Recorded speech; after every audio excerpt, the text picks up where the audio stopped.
Oh, hi! Hello! Welcome! So kind of you to join me. Make a wish and let your dreams take flight. Oh, to please grab your hat, we're flying, it'll be a delight. Open up your eyes to the magical skies, so full of wonder, fun, adventure, a jolly grand time.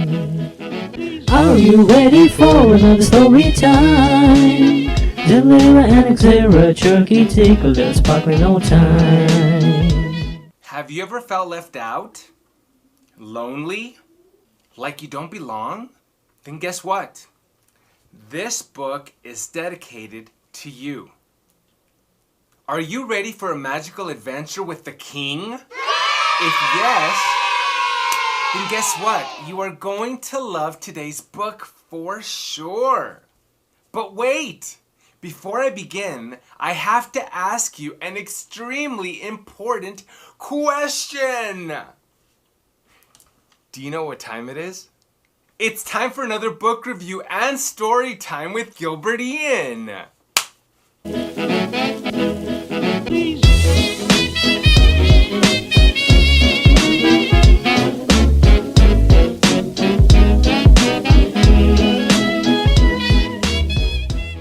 First and foremost, let's meet the author of this book, Carmen Allen.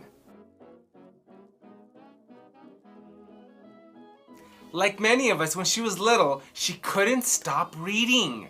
She loved books so much, she stapled bits of paper together and made her very own blank book. Fast forward many years later, and she begins to dream about a little girl named Molly, a child, just like you, who is invited to a palace and sent on an important mission. Then, in 2019, Molly's big decision was complete. Talk about making your dream into a reality. Quite fascinating, isn't it? Now, on to our book.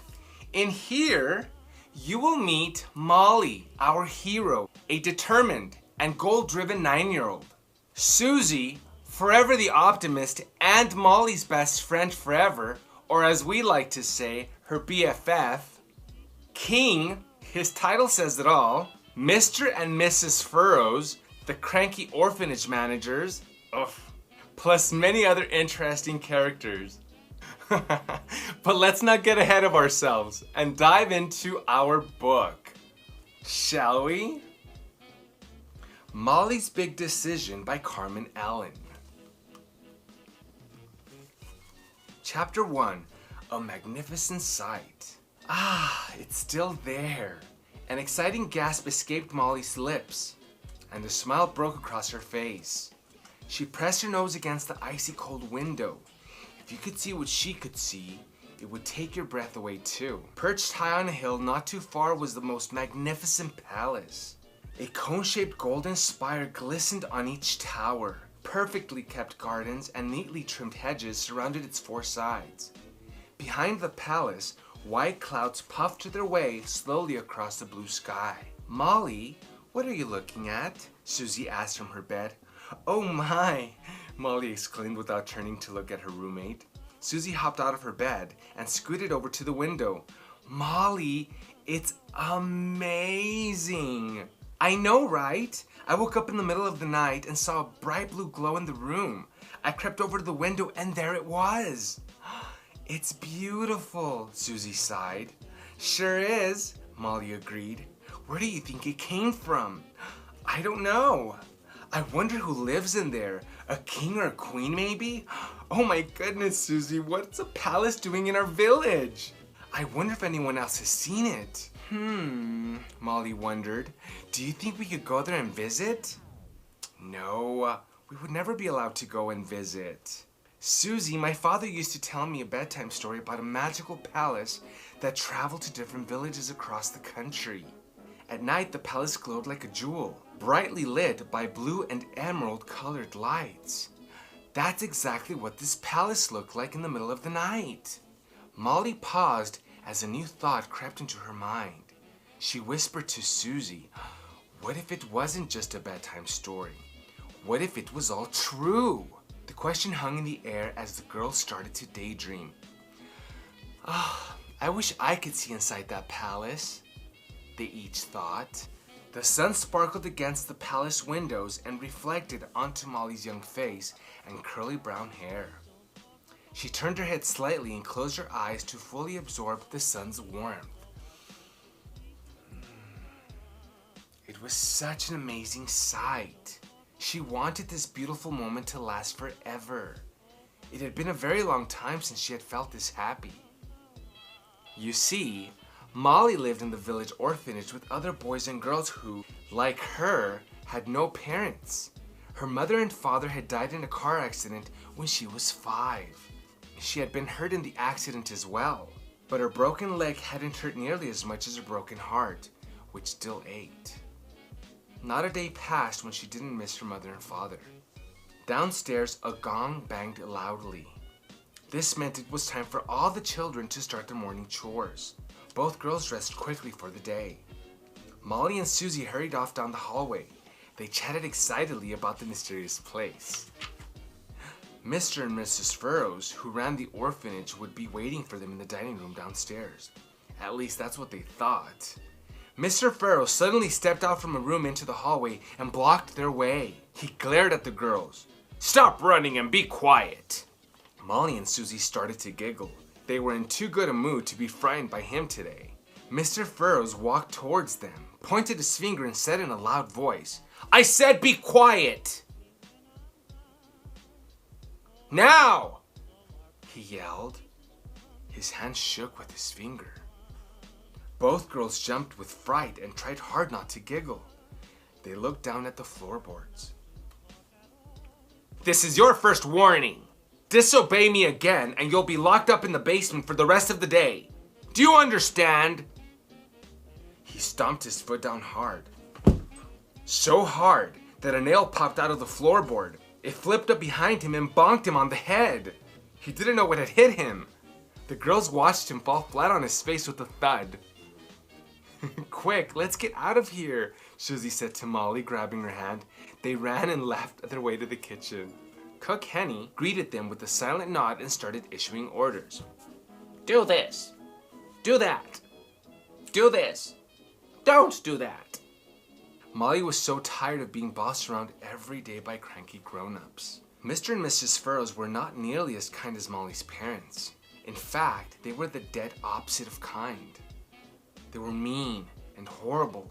They often yelled at the children and demanded strict obedience, as we've just seen. A thick leather belt hung in the dining room as a constant reminder of the rule. If you're disobedient, you will be punished. A few of the children knew from first-hand experience that the punishment included the belt. But I need to tell you this didn't happen very often. Why? Well, strangely, the belt often disappeared. Mr. and Mrs. Furrows never seemed to work out why.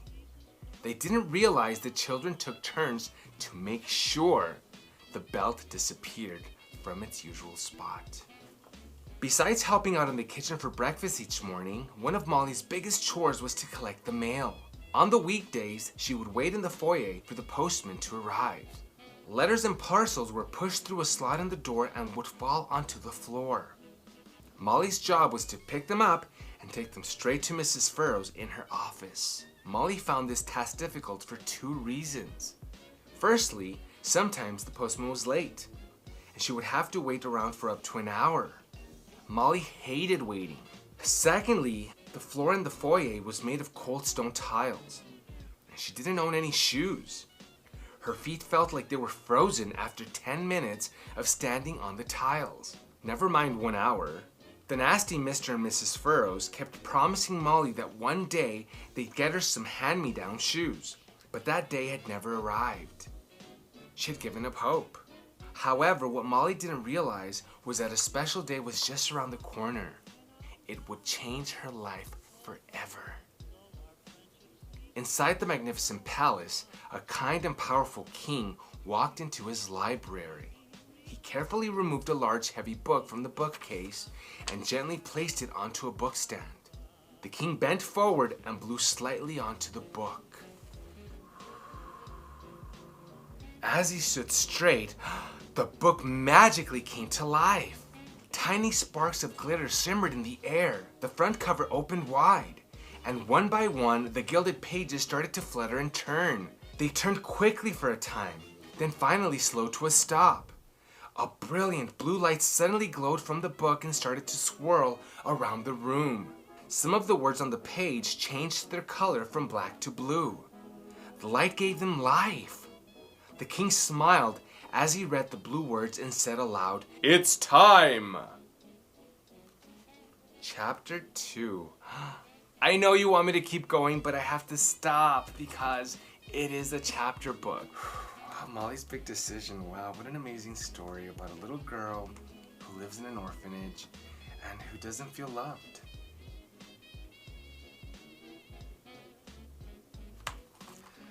So Molly's Big Decision starts off with Molly being fed up with the cruel Mr. and Mrs. Furrows who run the orphanage. She wants out. Overnight, a magnificent palace appears right outside her window. What she can't see is a king walking into the palace library to consult an ancient book. The chosen one is revealed.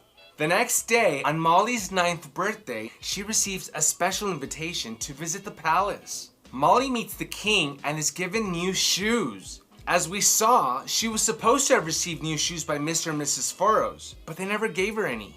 Molly soon learns that life in the palace comes with a mission, to deliver the king's magic tokens to the village. Molly is soon caught off guard when her new shoes are stolen.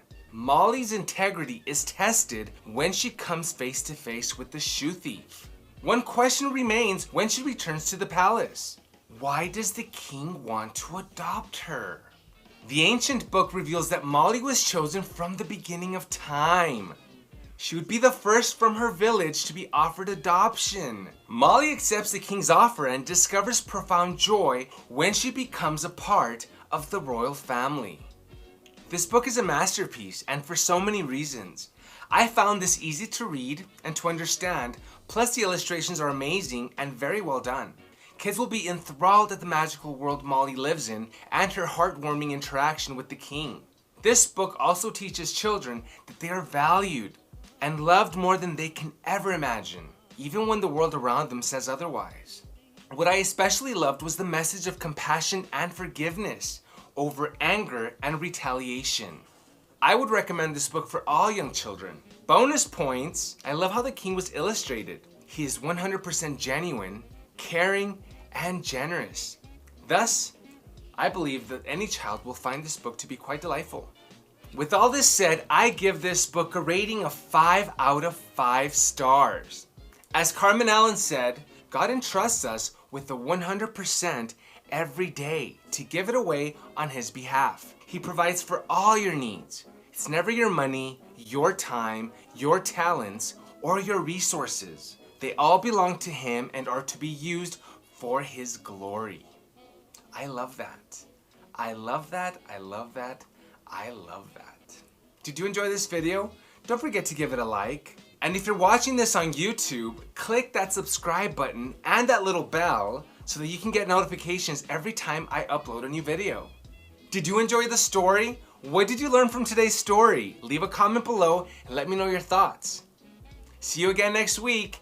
Until next time, be safe out there, be kind to one another, and as always, virtual hugs for you all.